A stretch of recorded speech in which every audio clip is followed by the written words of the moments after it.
We've been trying to provide the context for understanding how this could develop into a much wider conflict. And that means, first of all, telling the story of how the US government engineered essentially a color revolution, and after Viktor Yanukovych agreed to stand his security forces down, ultranationalist militants attempted a coup. This is back in 2014. Then Poroshenko, one of the leaders of the uh, Maidan regime that was brought in under U.S. stewardship, saying that Minsk was essentially a scheme to buy time for the Ukrainian military around the Donbass. The attacks on the people of Donbass, where according to the UN, over 80% of those killed since 2017 have been on the majority Russian-speaking side, and that's over 13,000 killed. And then the fact that the Ukrainian government, whether it's Vladimir Zelensky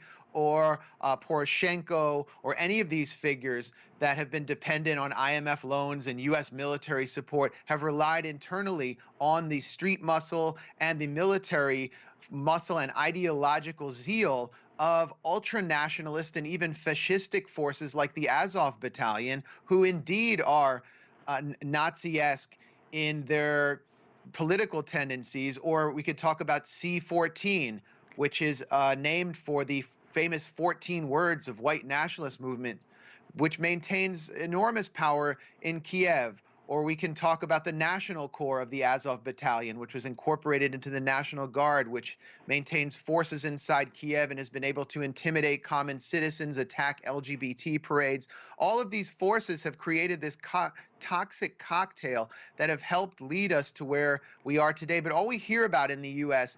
is Vladimir Putin as a Bond villain, a madman who simply wants to recreate the Soviet Union, despite in his speech explaining his motives for the incursion in Ukraine, actually attacking the legacy of Lenin.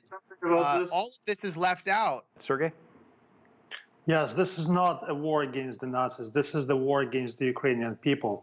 And most of the regions that are being attacked by Russia those people who Russian have SS and that badges Russians or uniforms in the Azov Battalion that were made part of the National Guard. And that's completely left out of the discussion. Okay, Max, but can you let Sergey, I gave you some time to talk. Can you let Sergey just respond quickly?